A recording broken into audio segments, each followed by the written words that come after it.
Okay. I hope everyone is doing fine. I know that we don't really have a lot of people today. We only have what 2 people. Um, okay, no worries. I will just record the tutorial as is, and I will upload the recording as well. So, welcome everyone to this COE 692 tutorial. For those who have questions, feel free to ask me at the end of the session as well. I'm not sure if we're going to cover the entire 2 hours because I'm just going to go over the pretty much overview of each of the concepts I wrote down on the whiteboard.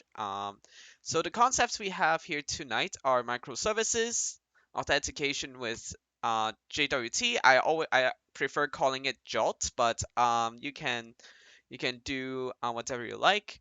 Passing data with XML, we also have something related to containers and how we do synchronous and asynchronous messaging with those. And finally, I will take a look at the sample final, just so that we can, just so that I can try explaining what's going on in there. But most likely, from what I've heard, the professor has already done an overview on the sample final, so you can take a look at that on the D2L as well if you need to. If you need to, that's all. Okay, let's get started, shall we? So, let me make sure that my mic is open. Yes, my mic is open. Perfect. So the first thing I'm gonna cover is something related to microservices. Let me go ahead and try to let me go ahead and try to scroll here. Okay, so the very first thing we have is something related to microservices, basically a nice intro to microservices. If I can like get the thing connected, that would be very nice. Okay, some really weird things is happening here. There you go.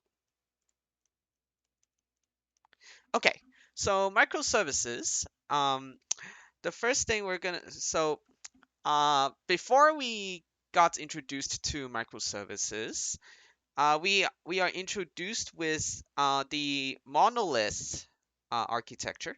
The monolith architectures means that we have like one server or maybe one VM hosting everything,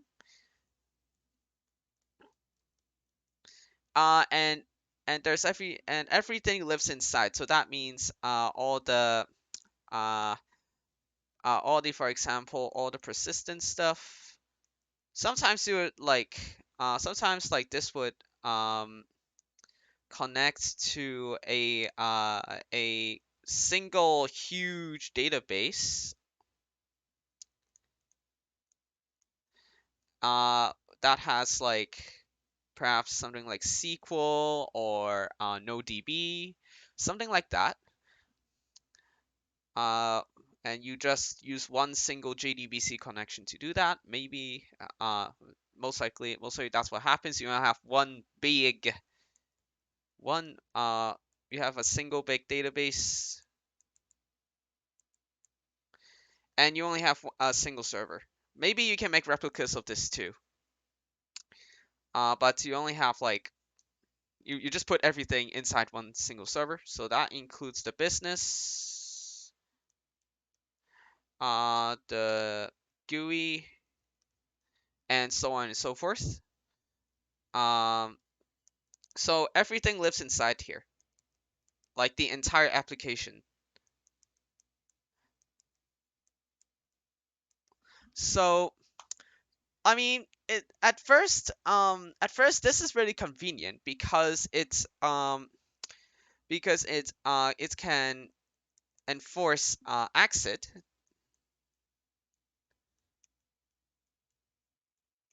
So what I mean by exit means atomicity, consistency, isolation, and I actually forgot the last word. Maybe you can like oh actually, never mind. I can actually look at the sample midterm for that one. Let me see. Uh, Durability. So what do each of these mean? I mean, you can actually pretty much like just look it up on a Google on a dictionary or something. So let me just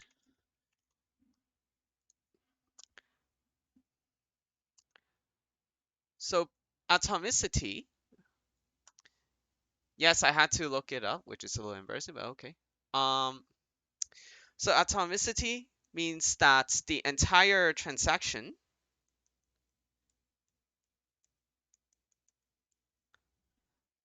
takes place takes place at once or doesn't happen at all.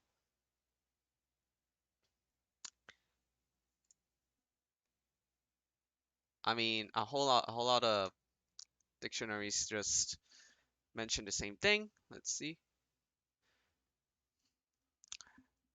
So basically, you either have a successful successful transaction or or it just gets rolled back entirely. Okay? So basically, we won't have a partially completed transaction. We will instead either have a 100% successful transaction or we have an error and we roll everything back to what it was. Okay? So consistency means that the data integrity is maintained.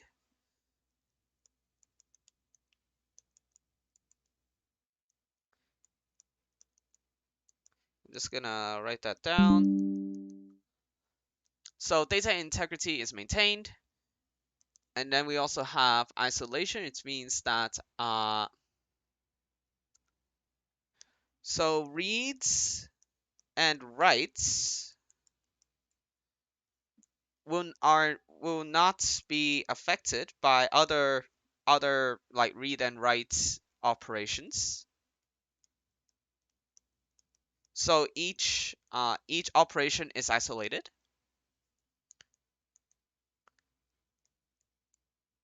Other read write operations.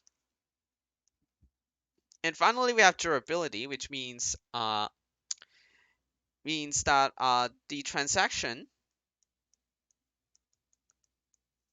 will survive permanently.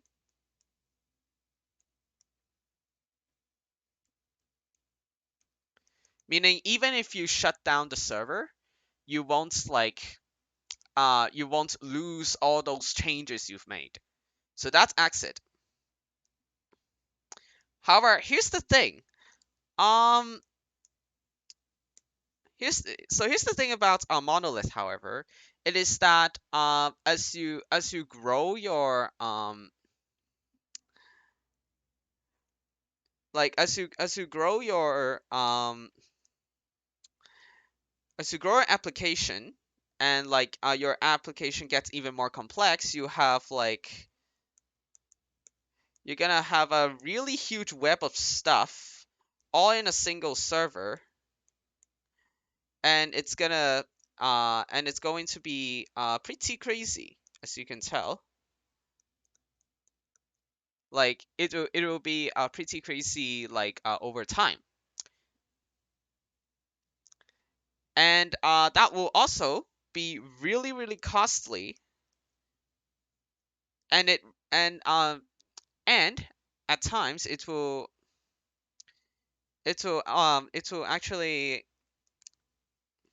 actually ruin performance. Let me like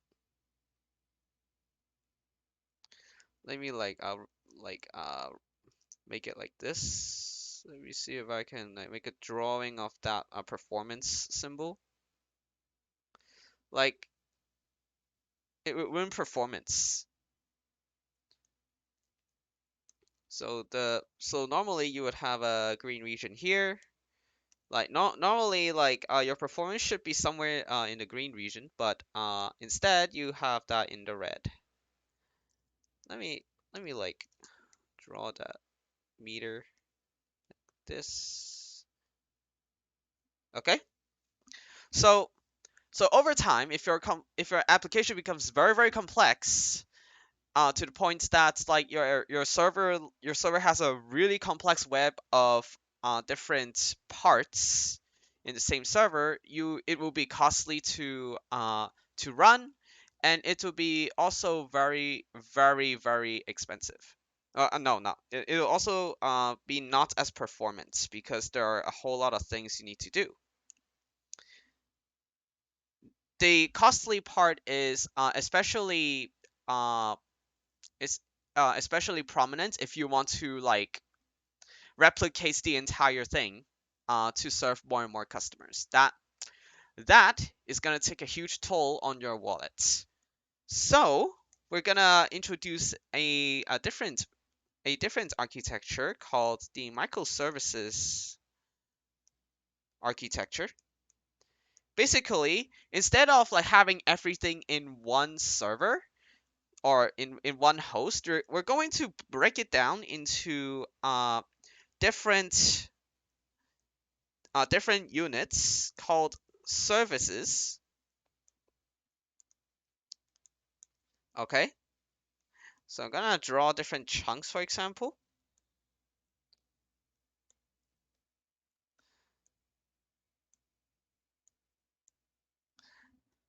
Now, now a microservice basically is like a really small chunk of your app, but it is at the same time isolated.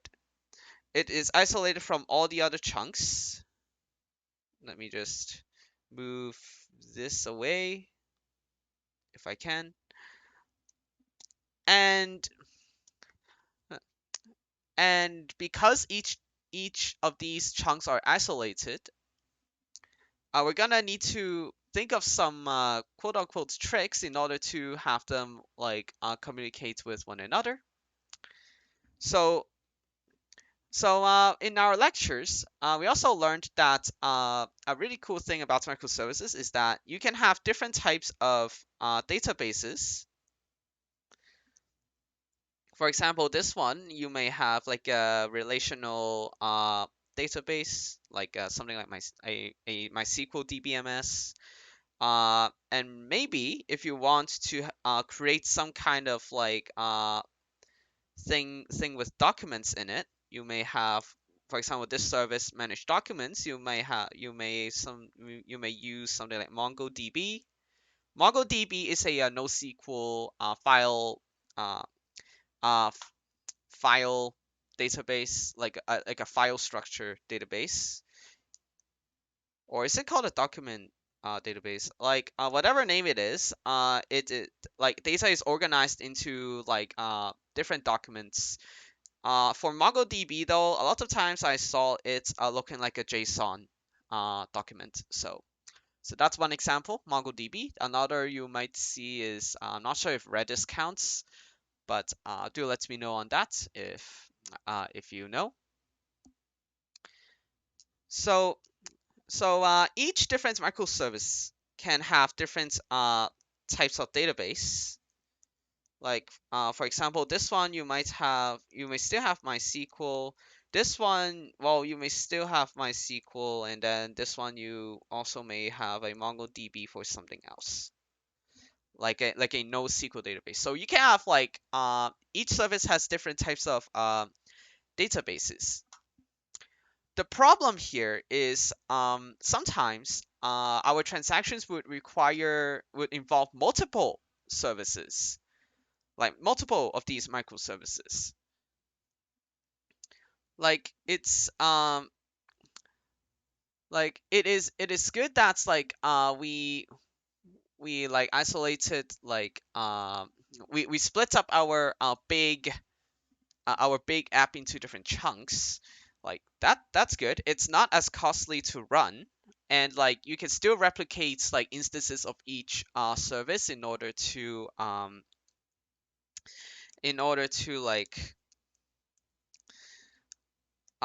in order to like serve like influxes in traffic and all that.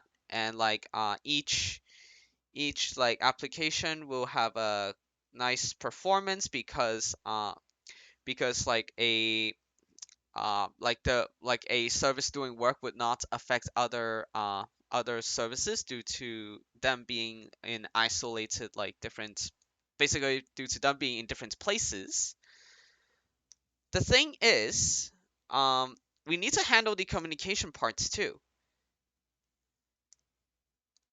And another problem we might have would be dealing with authentication, because let me actually try drawing a better triangle. This, like right now, now we have to deal with communications. How do we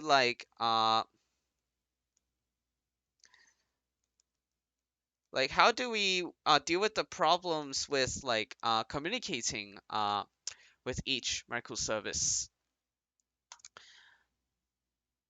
Well, we're going to in our lectures we have to learned to handle communications using XML and REST APIs.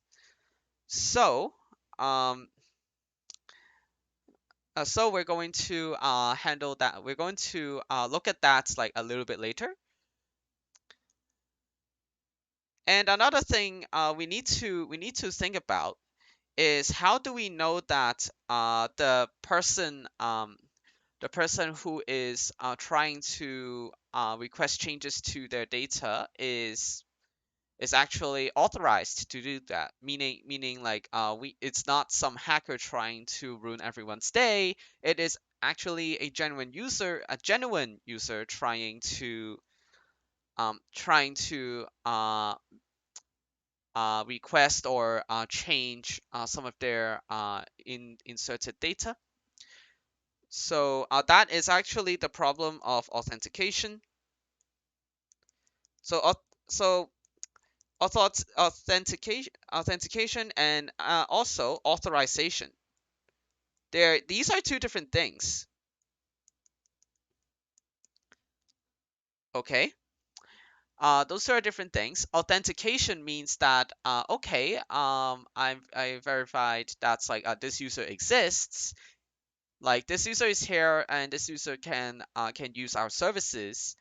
And authorization means this user can use these services. For example, the user can modify these documents because that is theirs, or this user is an admin, so therefore they can access their admin panel, like the panel where the admin can ban or kick users in video games. Games authentication and authorization is also quite a problem, since like now our microservices are literally everywhere, and they won't know um and they won't know whether whether whether the incoming requests are genuine. Okay, remember that each microservice cannot see other microservices. So let's deal with the problem with authentication, shall we? So in our lectures, we have worked with authentication with JWT.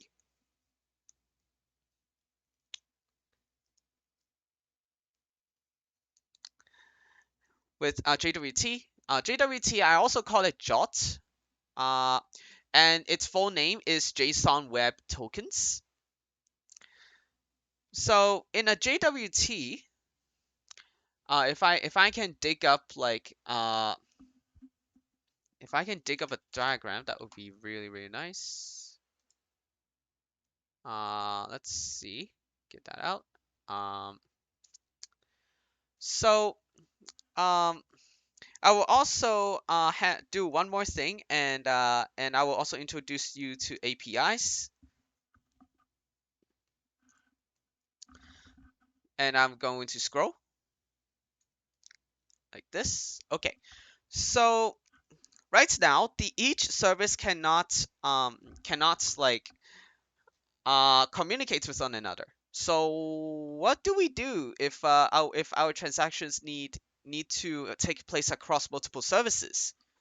We can use and another thing about communicate having communications between services is that it has to be secure. It can't do weird things to other, like each microservice cannot do weird things to other microservices. Otherwise, your app is gonna like run into the ground, and no customer is gonna like that. So I'm going to introduce to you APIs. You've seen a lot of this before. Like for example, Twitter has its own APIs. Uh, Google Cloud Platform also has APIs. So APIs is called is its full form is application. If I remember, is it programming interfaces? Let's see. Let's see if I can like remember that. APIs. Let me see. So we in our lectures we have learned our REST APIs, and let me go ahead and like at least uh take a look at the definition from the lectures. I haven't even like taken a look at this stuff for quite a bit. So let's see. API, where is the definition? Ah, there it is. Wait a minute, what is API? So basically an application programming interface. What it does is that it defines the constraints. The constraints, some it basically allows like communications between one service with other services, or maybe even external applications if you let them. So if I have some service, let me take a look at how that works. Okay, so if I have like two services, I'm just gonna write that down. I can have both of these services work together by maybe having service one send a request to service two through a REST API. So basically, um, REST APIs allow you to define constraints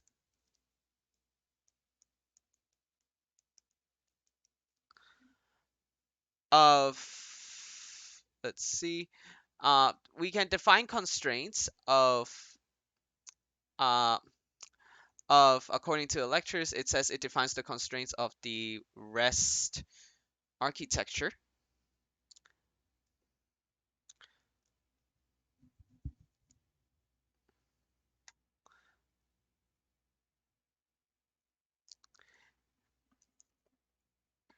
So an API just define APIs like I'm just gonna delete the S here. An API defines what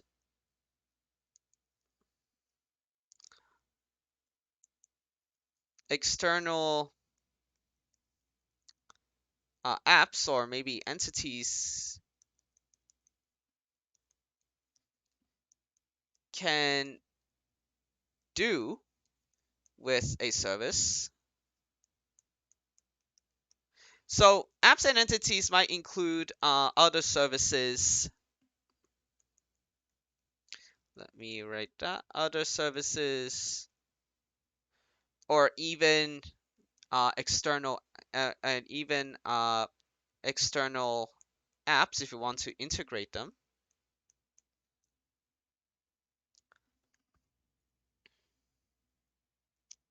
Let me zoom out a little. And if you want to word it the other way, it defines like what external apps or entities or services like it defines how an app something can interact with the service.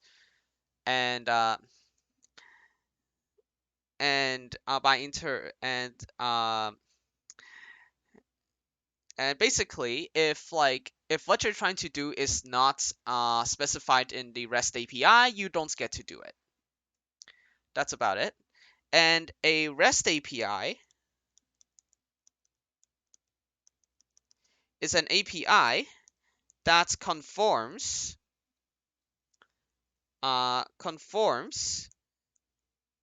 to the representational state transfer architecture. So representational, let me write that, state transfer architectural style. Yeah, architectural style. And what it means is that we have something called a resource creation. We have something called a resource that we can create, modify of resource. We can define. We can create a new resource. Uh,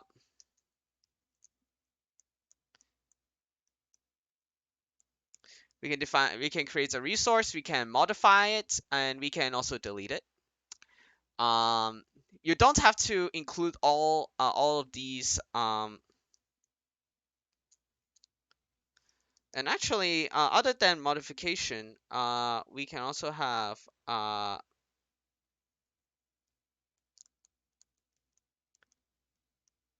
we can also fetch them as well. Deletion of. Okay. So pretty much a resource can be anything from like a user account to a book. It's basically any object you can think of. Okay, and a REST API basically is pretty much a type of API uh, that allows you to manipulate resources. Okay, so we have taken a look at APIs. Now we can actually use APIs to also work with authentication. So authentication with JOT. So we have a JSON web token. So JSON means, of course, JavaScript object notation. And what it does is that it actually stores the data of an authenticated user.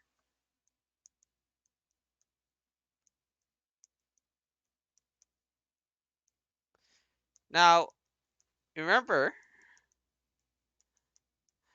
and of course, because like jolts are pretty sensitive stuff, we we don't want like people to we don't want to store those in plain text. So normally they are encrypted.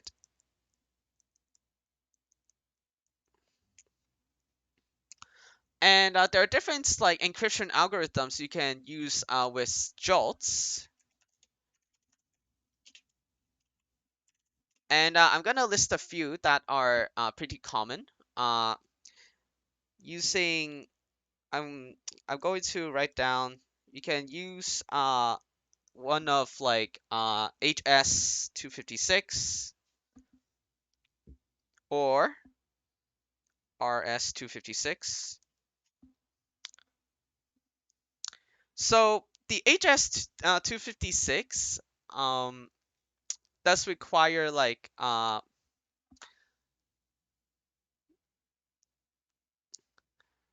let's see,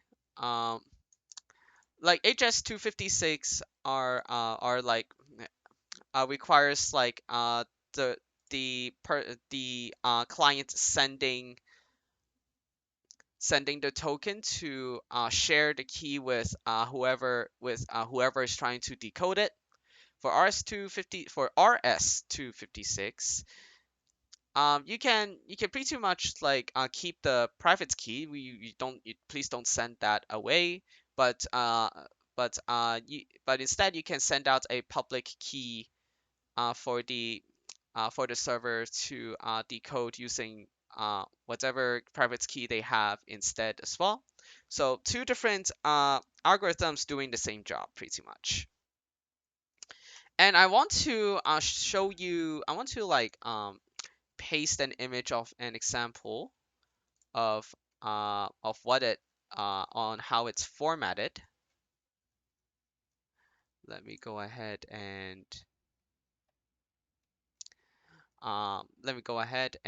find that.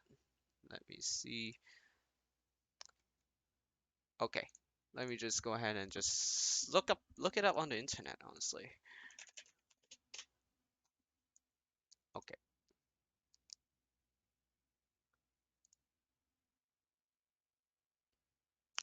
so if you you can actually look this up in jots.io, and I'm going to paste something from jots.io.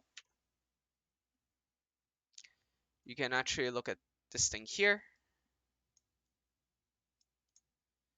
Um, so basically how a jolt token works is that first the red part is the header. I'm going to zoom in here. The red part is the header. It defines the algorithm being used and the type of token we're looking at here. In our case, this token is using HS256, and the type is, well, of course, it's a jolt, JW, JSON web token. Then we have the payload, which contains the actual data, that the server is going to decode. So that means we have a subject, we have the name, and we also have some other data like admin. And finally, we have the blue part has the verification signature. Um, it has basically it's a signature to make sure that uh, uh, it's a signature to ensure that like the server can know that this token is this token is fine, and the user can and like whoever is sending the token is able to gain access to the application. Okay, so that's Jot tokens. You can actually have you can actually have an API that with a endpoint called with an endpoint called auth to return a jolt token in a string. Yeah, a lot of times you're gonna actually do that. Maybe we will even have like I think we may also have like better methods so that's like people won't sniff your jolts, because if some bad guy like gets a hold of your token, well, they can use it to disguise as you, and your account is gonna get messed up real bad. So whenever you try to implement authentication, at least be careful and make sure that you can verify that it's not forged, and I guess also implement measures for users to recover themselves if bad things happen. Okay, so we have covers the basics of APIs and jolts. Let's take a look at what's next on the list. So we handled authentication, but how do we actually communicate data between services? Well, we're going to look at a cool thing, one way to pass on data, and that is using XML objects. So uh,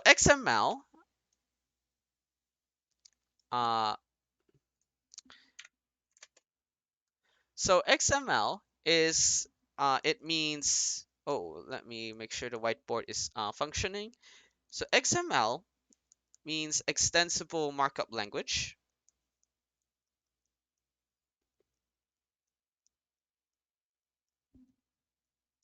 And the format looks like this. You have something like for example, you may have something like a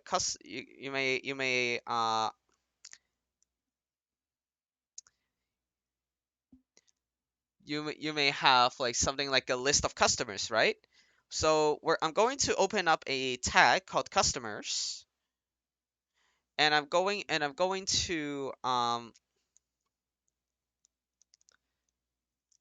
to also define where the list ends,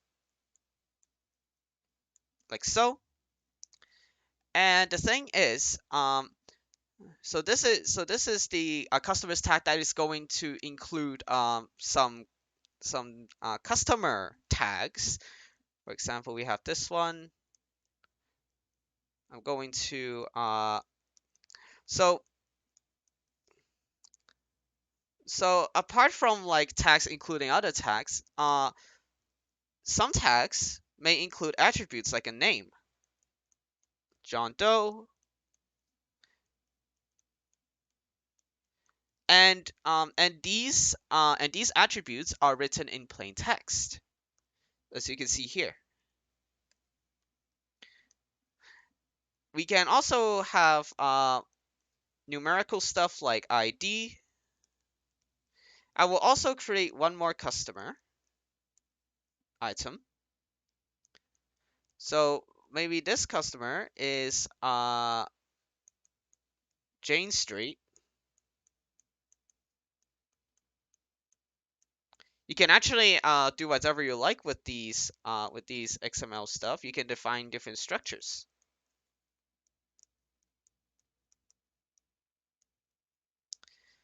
However, the purpose of XMLs are to pass along data from one service to another.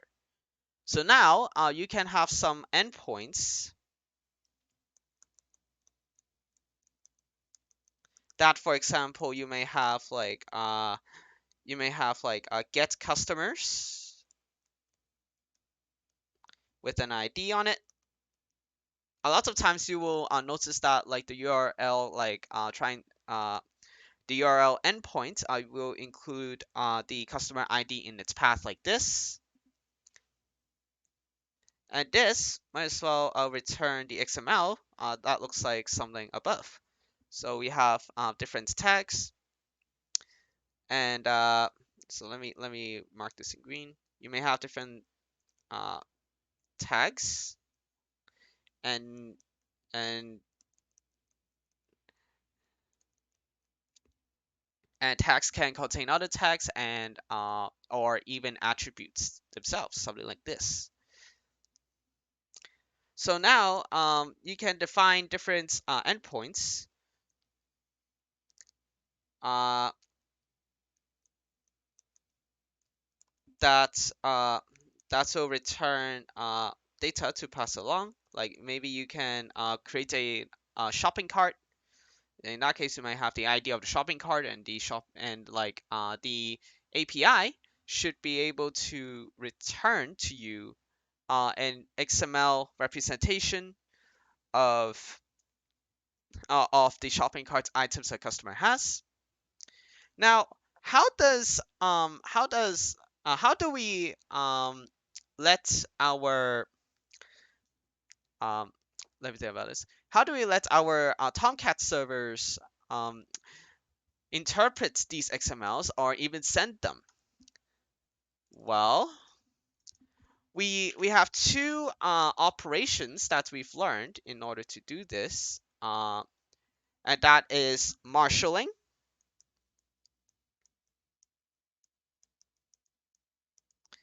and unmarshalling.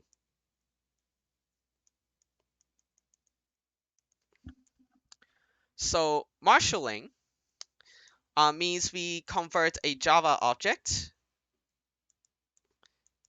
into XML, and unmarshalling does the opposite.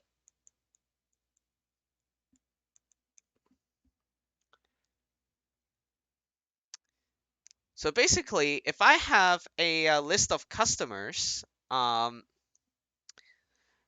if I have a list of customers and I want to send this perhaps array list of customers to a different service, we can marshal the array list and pass it onto the API using and like pass it on to and like respond our marshaled array list.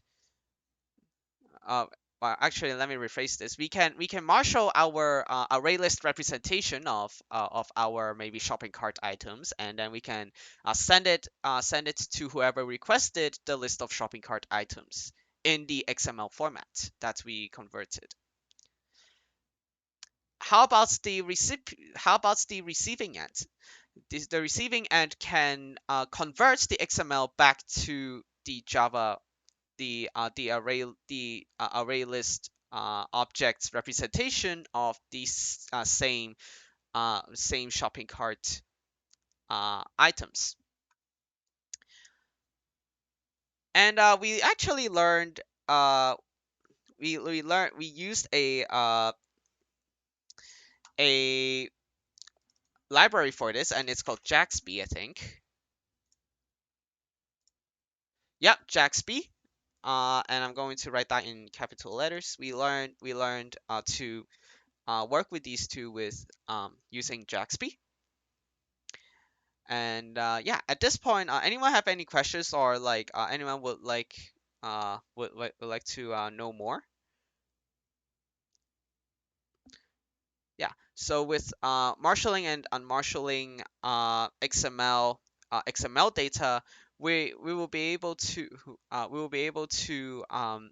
pass along like different like data of all kinds to like different services that need to complete some transaction. Let me just get rid of that. Okay, so with no questions, I'm going to move on to containers and messaging.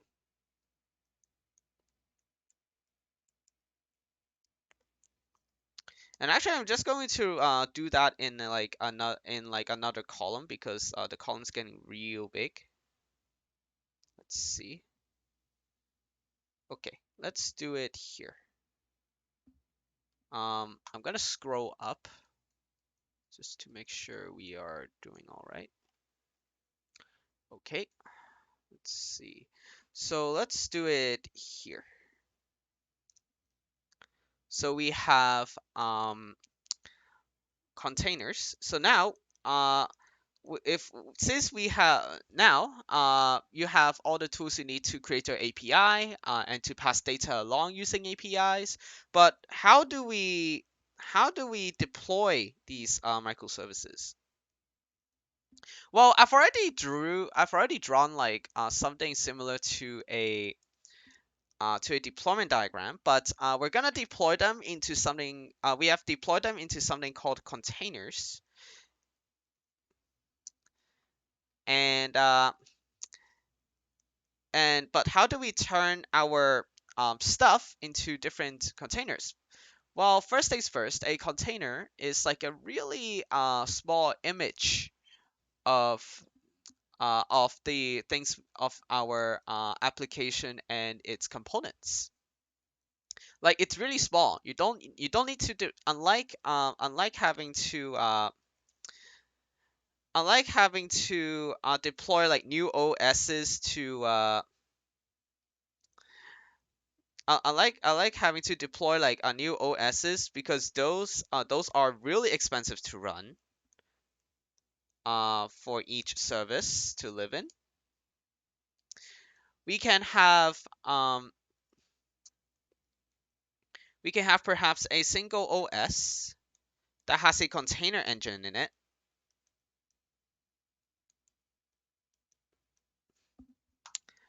And what we can do is, let me take a look at and wait.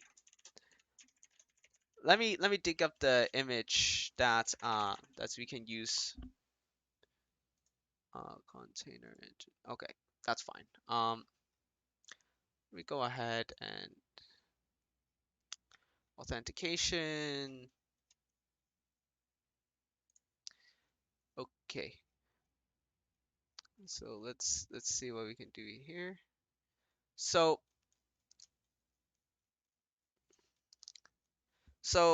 we can have an OS as a container and everything else, and the container engine is going to be responsible for running the app. I'm going to zoom in here so that you all can see. And we can deploy as many containers as we want. We can have one one service, one container, like perhaps one for the shopping cart. Perhaps we can also have like another one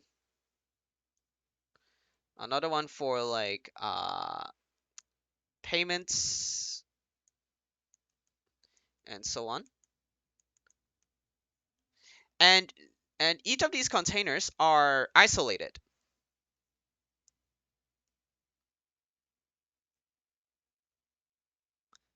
Okay, so these two are isolated, meaning like they won't interfere with one another unless we told them to, and through the use of messaging.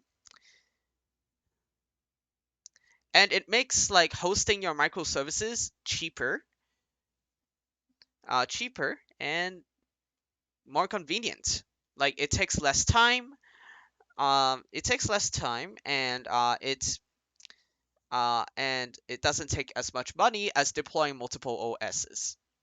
We don't want to spend too much money to do that. And we have used Docker. And what Docker does is that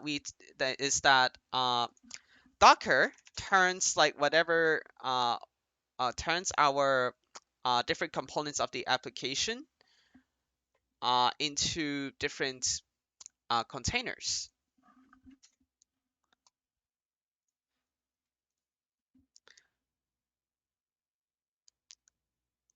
So basically, it builds our app uh,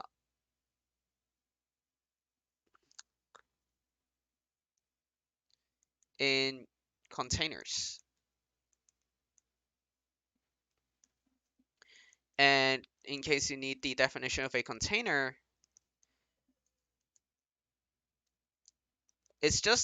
I would say it's an isolated unit of our app. Unit of a part of our app,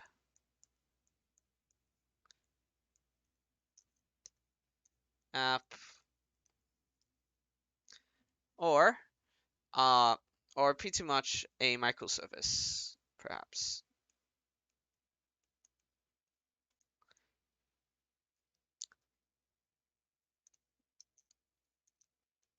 You can even just say it's just a single image, a single isolated image.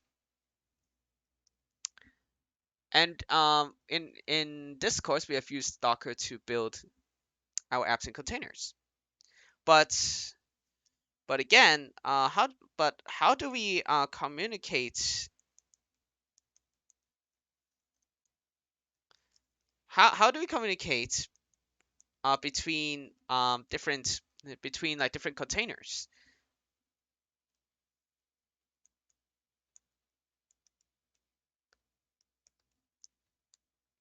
Well, there are we can actually send messages to containers.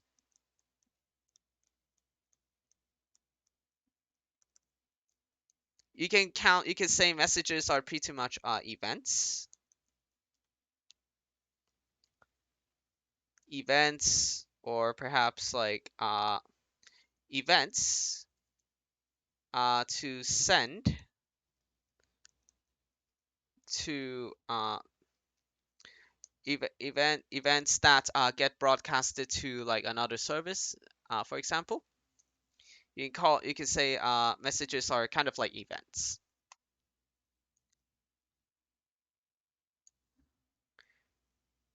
To send to and to send from a container to another.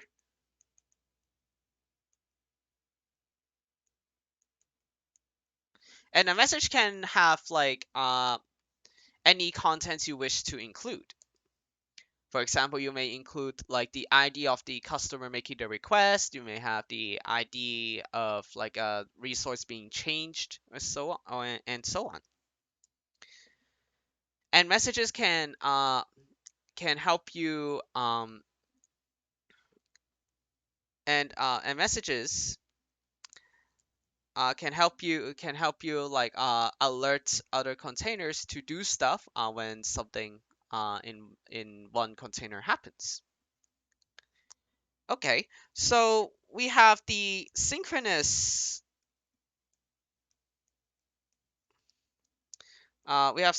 messaging. Synchronous messaging means like we send like one request or message at a time. We used REST APIs to send synchronous messaging. So I'm just gonna write that. We used REST APIs to facilitate that.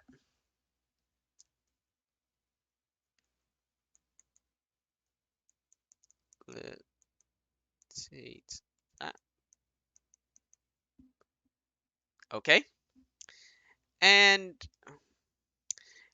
asynchronous means we do things one thing at a time. It means like nothing will happen at the same time, or like we do care like what happens like in the previous request before we do the next one. Asynchronous, on the other hand,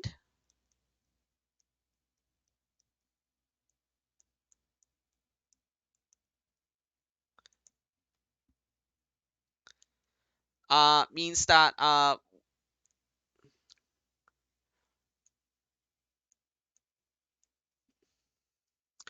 means like we have to means we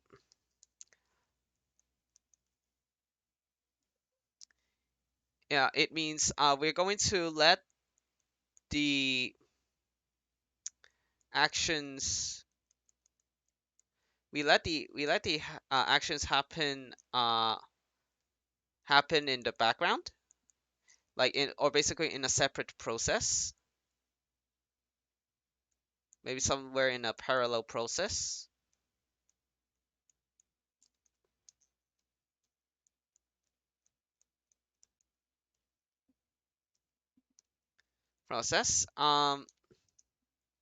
We use something like CubeMQ to facilitate like how asynchronous messages are are facilitated, like are handled basically. Okay, so so pretty much, if you do care like what happens in the previous request, you can use synchronous messaging. If you don't really care and you can like just let something happen in the background, like just like tell the container, okay, yeah, I changed this. You can do what you want with it. Then you just use asynchronous messaging. So that's like you can like run different actions. You can like request multiple things in parallel processes. SES. Like like for example, if I have a resume making app, I can and I made a change. In that case, apart from like making the changes in one of the section services, I will also need to send a message to the main document service to change the document information, like the date and time it is updated.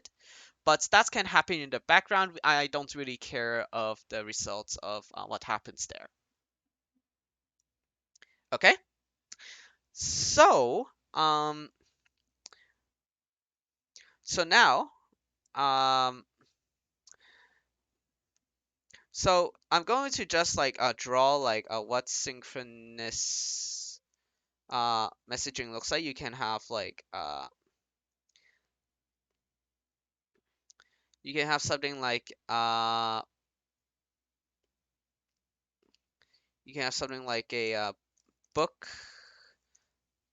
You can have something like what is it? Perhaps you want to borrow the book. You can borrow book that that interacts with like uh book lookups,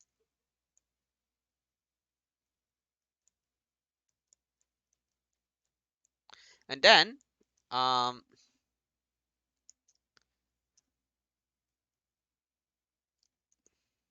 but basically the application, maybe the front end, for example,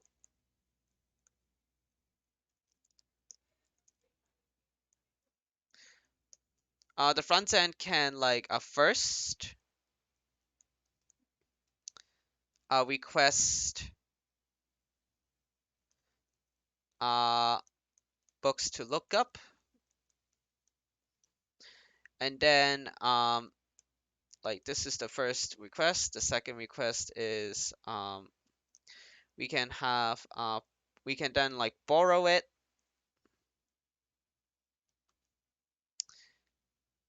So the book lookup will like return the list of books, and the borrowed book will return either success or failure, for example, and also expiry dates, perhaps. I'm going to scroll down. So basically, we're sending two separate requests. One is to look up the book, and the other is to borrow the book. However, asynchronous messaging does things a bit differently. In our case, if we have a borrow book and I want to also I want to alert the book lookup that like a book has been borrowed, we can send a okay, let me be clear. This uses REST API, this uses REST API, something like that. in that case, the borrowed book can send a message, like a cube MQ message, to the book lookup so that the book lookup can update its data on its own. And then the front end is not gonna care about that at all.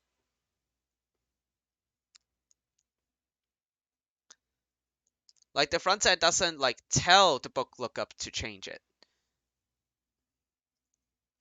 Because otherwise, like if I were to tell the difference, uh let me do that. Like the third is going to request, the front end is going to request like update book status. So 3 updates the book status, but in asynchronous messaging, we will do step 3 on its own. No, like we will do step 3 like on its own.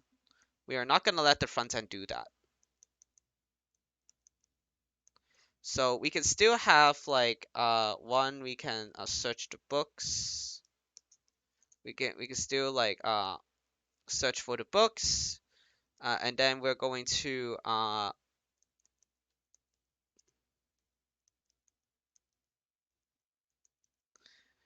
and then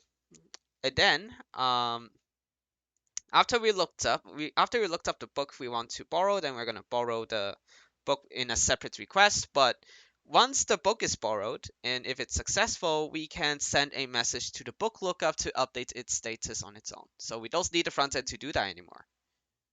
Yeah.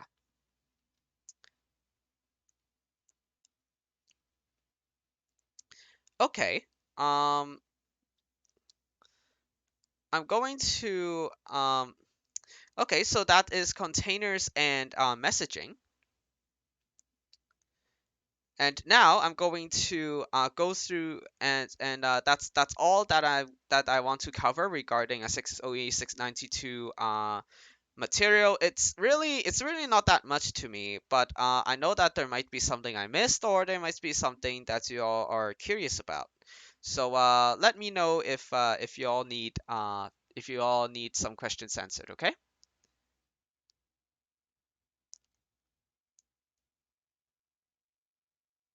If no one has any questions, I will go through the sample final just to kill some time.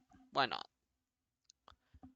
We might even like receive a very similar midterm like on the actual, not midterm, the a very similar final exam on the actual on the real thing. So it's good to get that covered.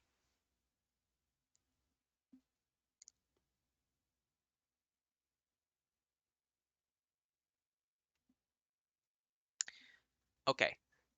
I'm going to go through the sample exam now.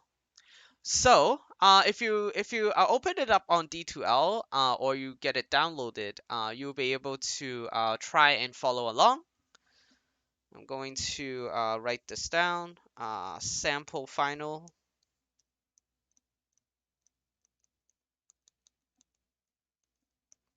Okay, this shouldn't take too long, hopefully. So, question one asks us to explain some things regarding the monolithic and microservices architectures. So basically, one thing about monolithic architectures, the monolithic architecture or the monolith, is that it enforces exit better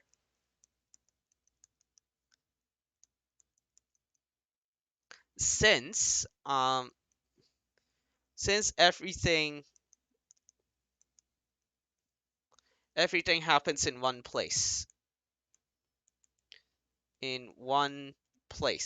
or like one server, for example. And the thing about microservices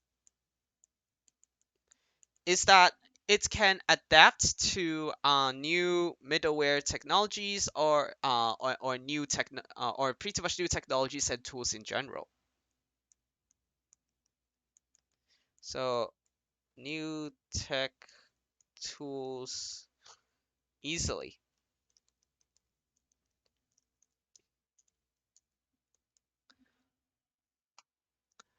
The reason why is because like you can apply to like since you can since updating since maintenance is easy per microservice. Like one microservice is supposed to be small, so you don't have to worry about like a huge backend app like having to handle everything and like some parts breaking because of an update. We can update one microservice and ignore the others, or you can update all the microservices and check for issues with each, and then just roll each chunk back if like some things don't go well. So maintenance is easier for every microservice. So adapting to new things is much easier too. So question two, um, question two, pretty much like you're making a deployment diagram that splits up a monolithic architecture into microservices. It's already mentioned in the midterm, but make sure you read the specifications carefully. So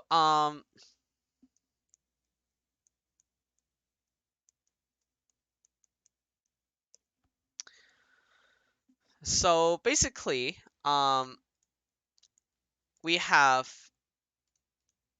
this thing. Whoops, there you go. So basically, notice like we have a front end, and this front end is going to send REST APIs to a car management and a car repair management repair management services in order to perhaps schedule repair or to perhaps like browse cars and so on and so forth. And sometimes you may want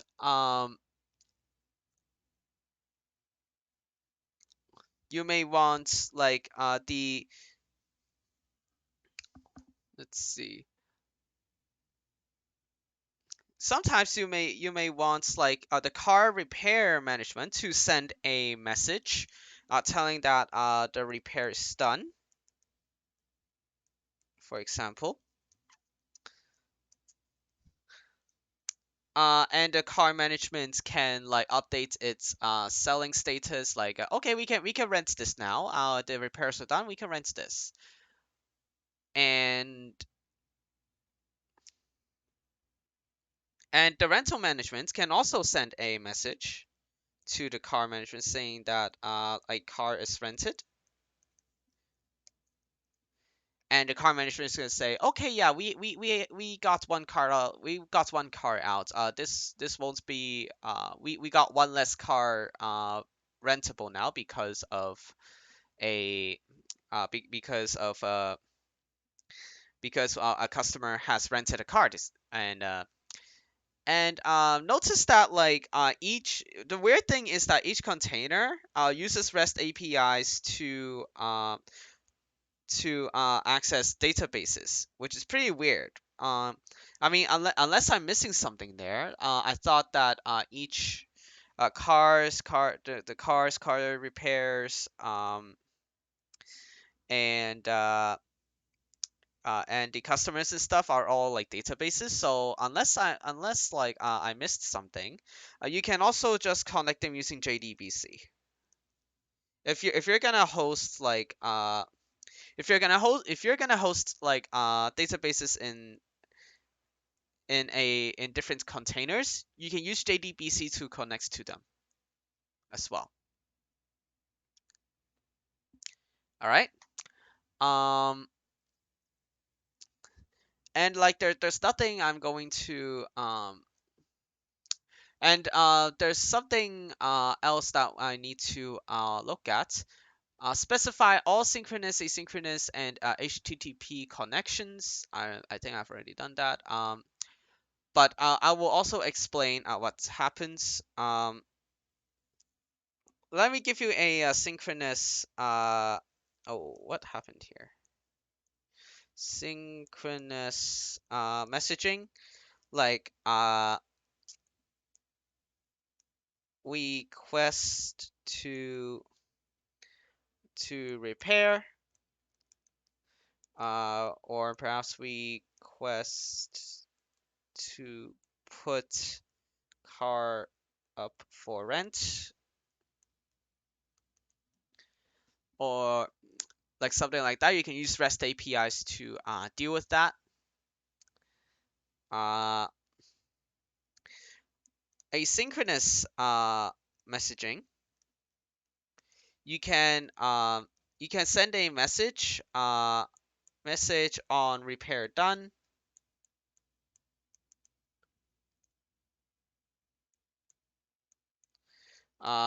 You may have a message that happens on when a car is rented,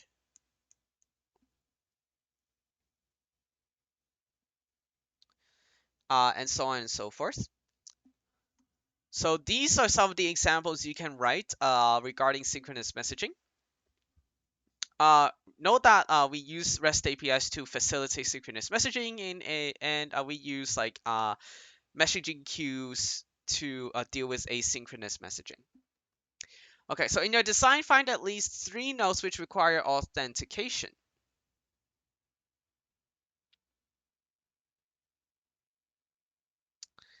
Okay, so we have to specify which cookies are set, where the tables are required, and what mechanisms are used for authenticating in each node, and what is shared between nodes.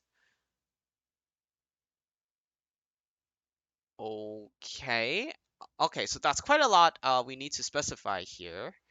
So if I were to do like rental management, so this is like 1, 2, let's do 3 now. We can have maybe cookies that deal with like car rental customer.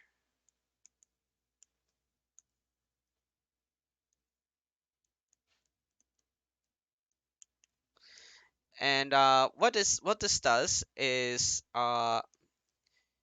it stores a jolt to it may store some jolt token in order to keep track of the signed in customer.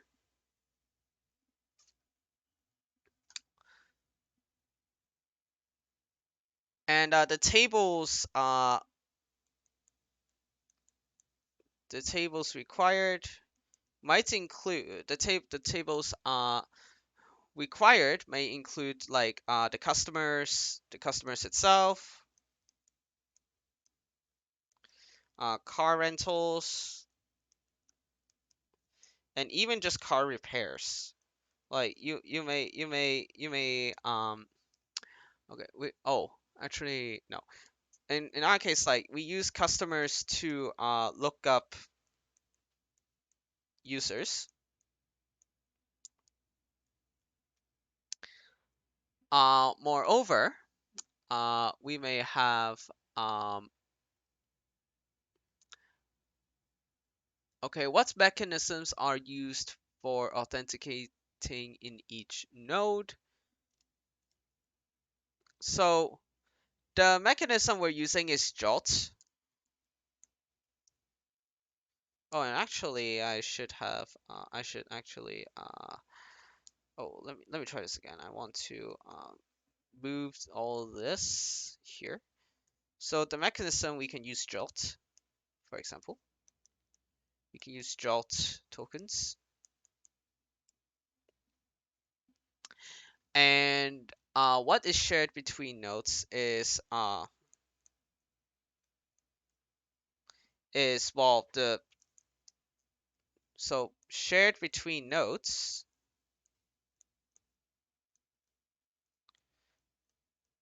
The thing that's shared between nodes is the stored jolt token from cookie, and that will so we have we may have perhaps the rental management. Um, the rental management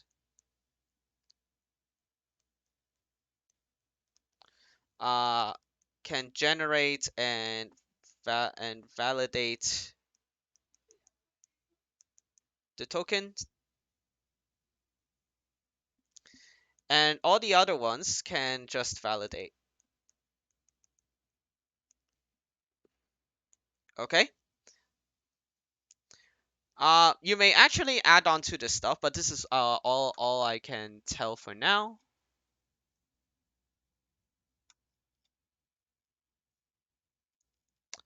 So question 3.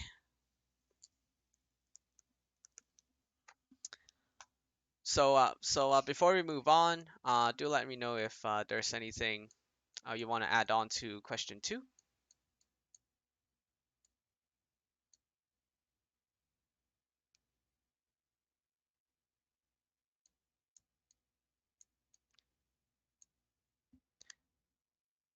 Okay. So moving on to question 3. In the course, we have introduced kube MQ for message passing over Kubernetes, assuming that we have a Kubernetes cluster of 3 nodes and kube and Q have been deployed. Design an architecture for a container-based stream processing software for the following specification using CubeMQ. By designing an architecture, I mean to create a deployment diagram and specify the containers. Explain the producers, consumers, and their connections to CubeMQ. Okay. We would like to keep track of the most profitable car brand for the rental company. Our algorithm estimates profitability based on the number of days the cars of a given brand are not available for repair and the number of days they are rented by customers. Okay, so we're going to stream some data regarding different cars, and their rental statuses. Um, so one thing I forgot to mention is something related to streaming. So what you can do also with messaging, and I'm going to go back. Um, I'm going to move to here.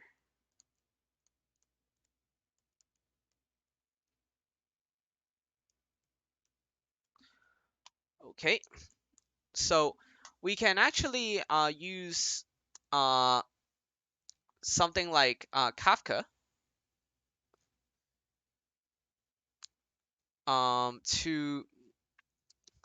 to send data as they happen. So they should be continuous data. And how it works is that you may have like different producers.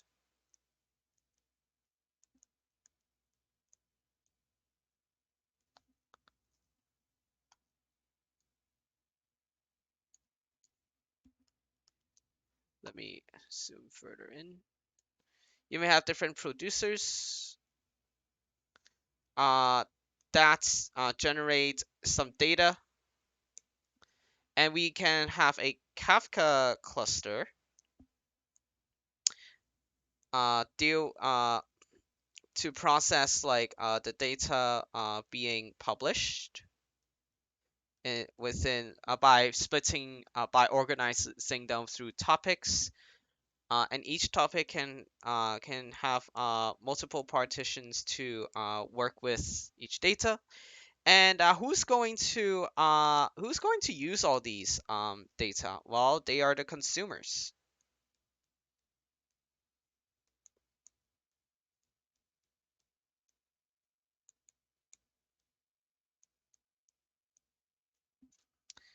Okay. So we may have so basically the producers will continuously generate data. Wait, the producers are the ones generating the data, and the consumers are the ones that will put the data to use. You may have something like Elasticsearch, which pretty much uses streaming data streams to work with data as they come.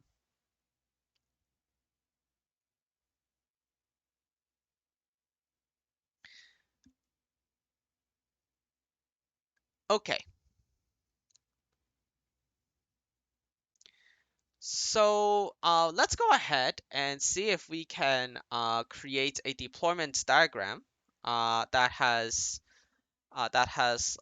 does what it needs. So I'm going to go back now, and I'm going to copy this and paste. Oh, there you go. So we may have something like a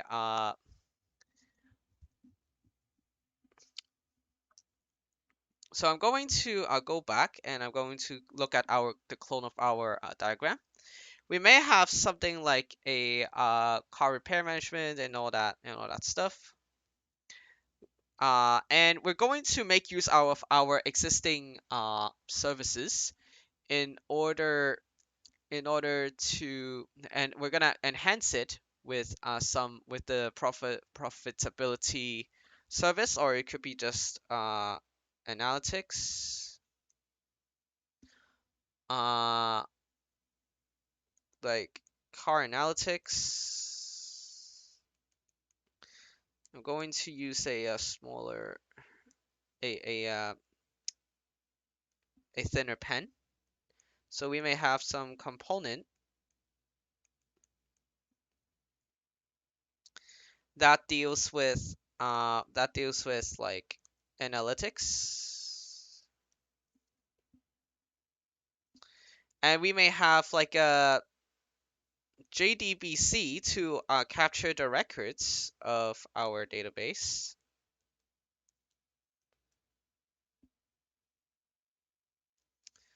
Uh, let's see, analytic records. Not sure if we're gonna use that, but it is what it is. But if like we're not gonna use that, we can just simply delete it. Oh,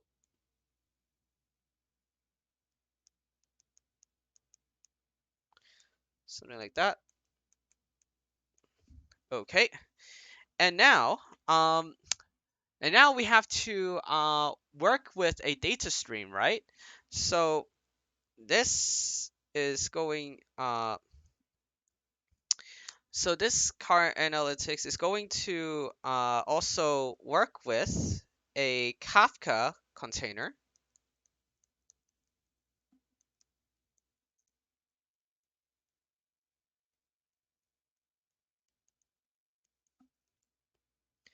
like a Kafka like the Kafka processor.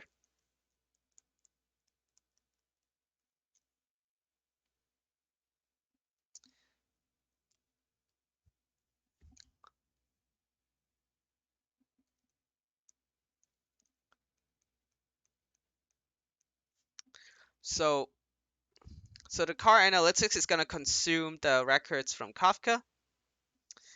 And the Kafka is going to have perhaps two topics. One is for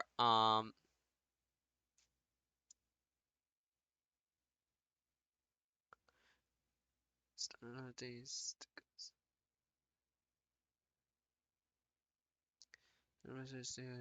So the rental management is going to send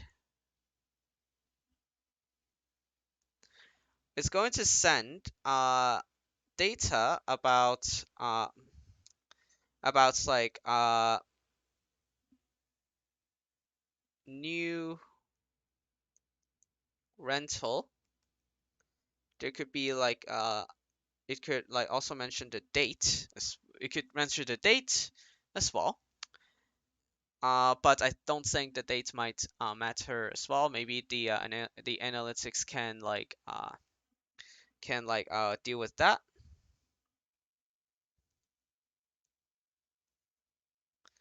So this is the producer that deals with like the new rental. Now the car repair management is also going to send some streams of data. Oh man, I need to draw a little better. Hang on.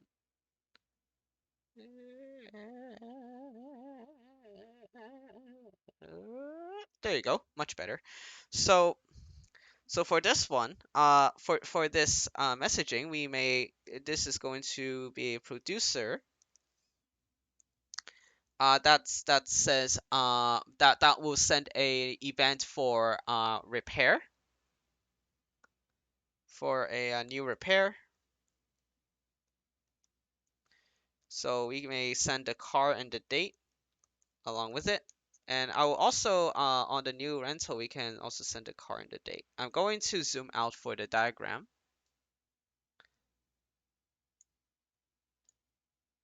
Here you go. Okay, so anyone can like add on to the diagram. Feel free to let me know in the chat as well. But this is how I would interpret like dealing with uh, producers and consumers.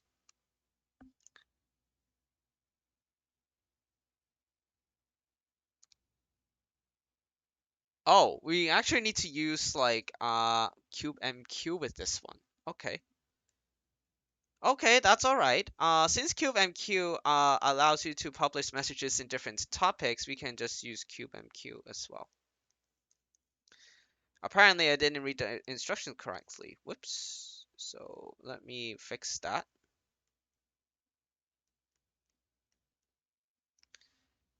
So in that case, do we have a CubeMQ somewhere?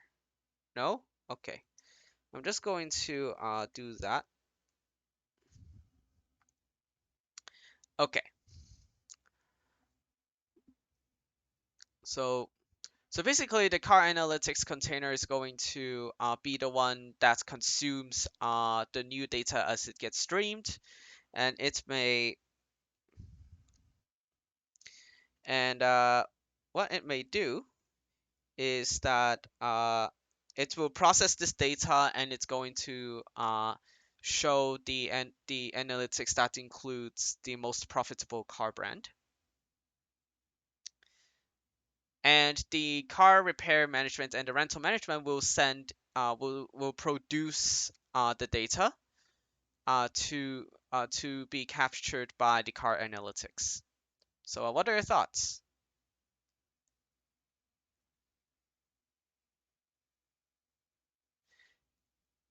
Like, to be honest, I'm not even sure if this is like the correct thing.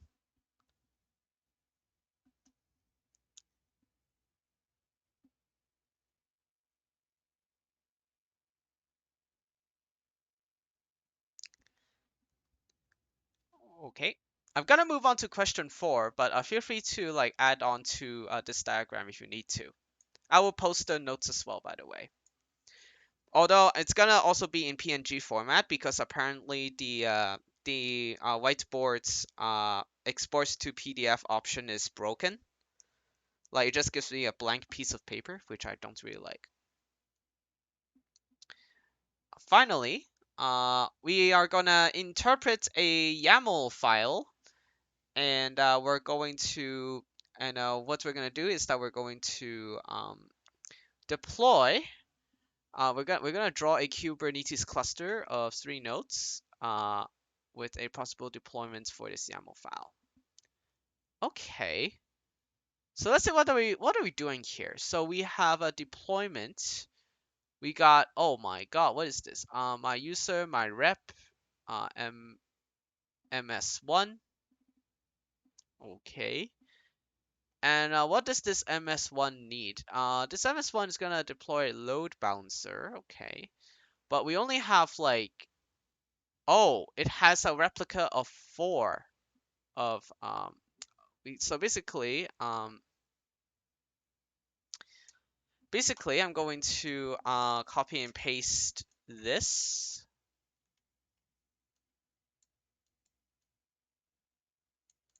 and I'm going to try interpreting it, try drawing a diagram for it, a deployment diagram. So basically, this deployment is going to create 4 replicas of ms1. So we have ms1, ms1,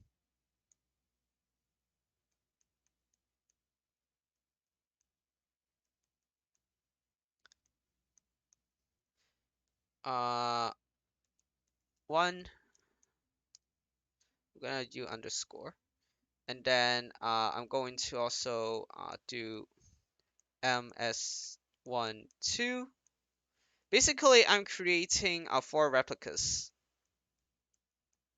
of this thing, and each will contain the ms1 service as well.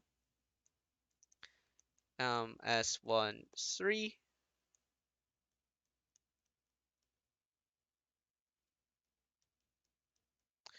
I'm going to be a bit. I'm gonna draw a little better. Which also has ms1, and finally ms1 4, the container, is gonna also contain the same replica of.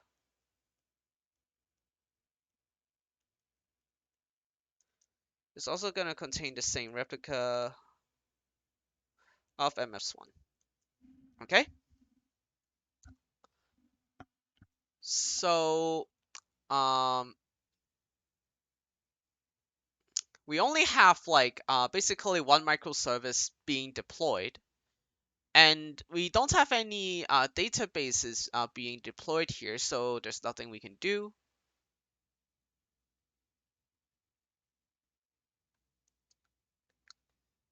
And then what I'm gonna do is I'm going to have a load balancer.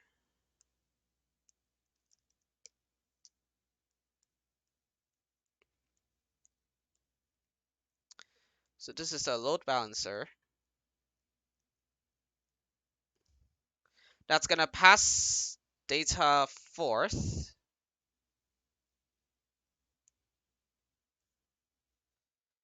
using by just sending the REST API. So we have REST API. So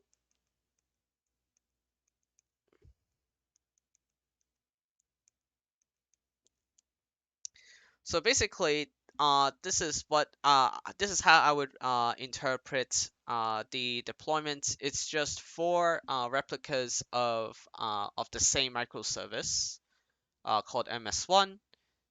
So we have each replica like having the ms1 app. How would it be possible to scale down the deployment into 2 replications of ms1 instead of 4 using Kubernetes commands? Well,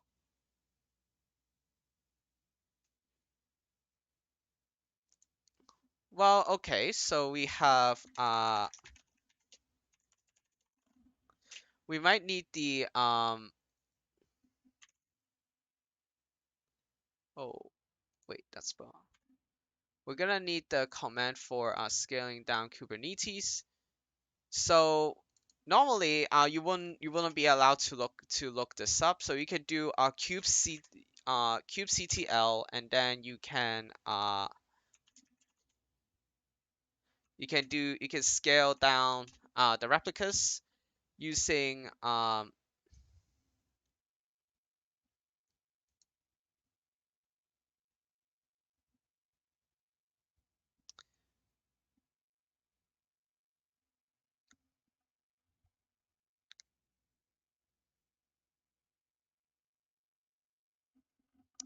So basically, you would run a command. So you would run kubectl. You're gonna run the scale command. With the replicas. Oh, let me pull it down.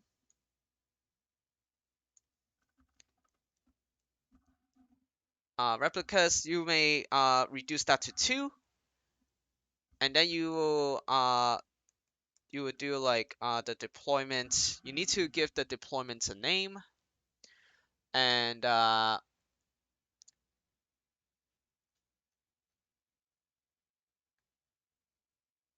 you may need to change the you may need to look up the name of the deployment. I'm not sure if like the name is given here. Is it ms1? Deployment might be ms1 then. Uh, but like normally you would have like maybe a number attached to it. But you're gonna need to look at the label for that.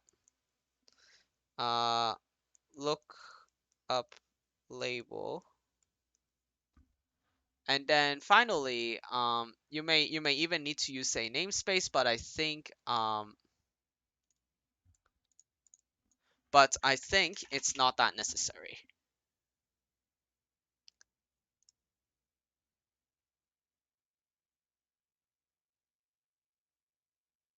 Hmm. Okay. Because two.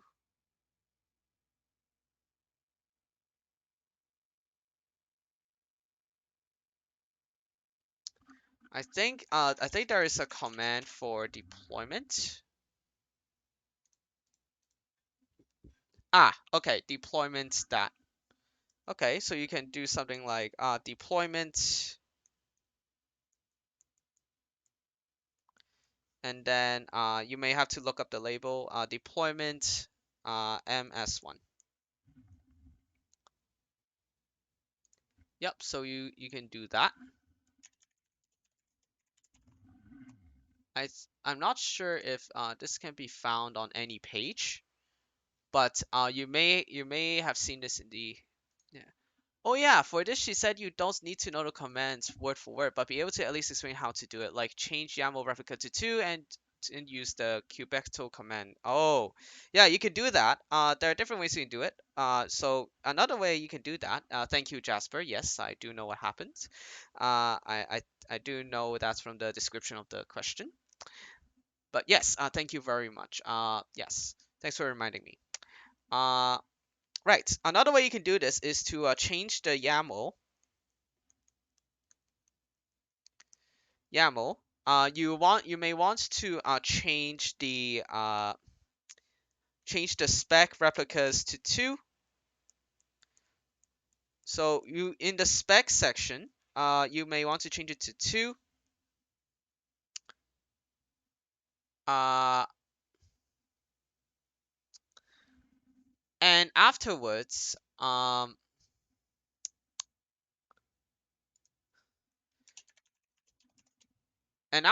you you need to like release this updated deployment with a, let's see. So you need to run kubectl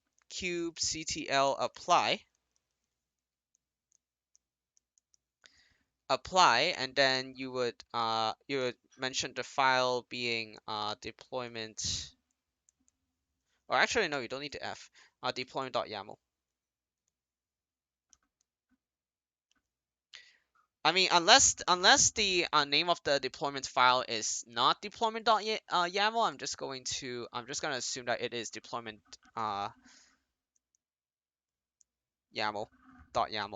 So you have kubectl scale. That's one way you can do it. And the other way is to change the YAML and then just apply it. And afterwards, I'm not sure if you need to like delete the existing deployments though. So do let me know on that. apply like a scale down.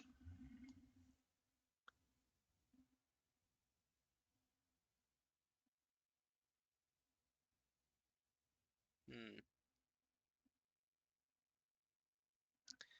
Yeah.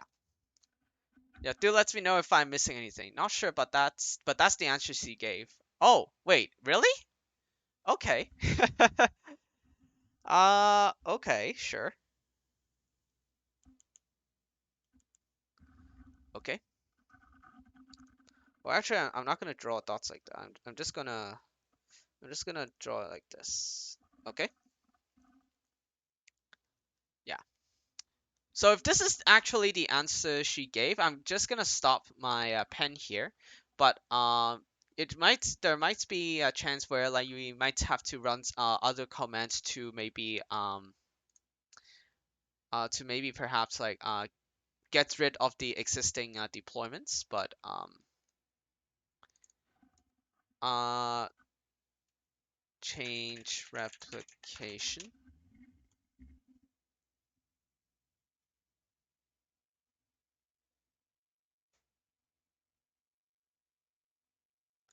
Okay, so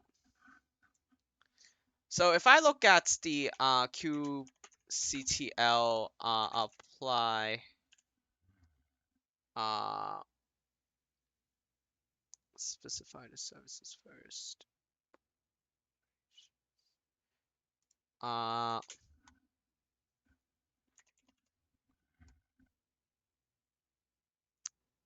okay. I think I might as well just look up like a little bit about kubectl. I know that I don't need the exact command, but it's good to at least learn to apply the kubectl in order to make changes to your deployments. And with that done, let's see. Let's see if like uh will okay. Let me see if like if I have to apply to push. Where is the okay? To push the command will compare the version of the you're pushing with the previous one and apply the changes made without overwriting any automated changes to properties you haven't specified. Okay. Um. Okay. So I think apply will make all the changes for us. So I'm just gonna assume that this will make changes, applies changes to replication.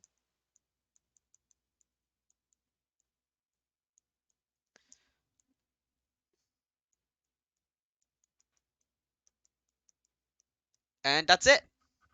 That's all the questions on the exam. Feel free to add on to any of the answers on your own, but these are pretty much like how I would answer the questions, like as of now. And yeah, that's it. This is pretty much the end of this tutorial. I hope that everyone will have a wonderful day, and I will see you next time. I'm now here for like any questions you have. Goodbye.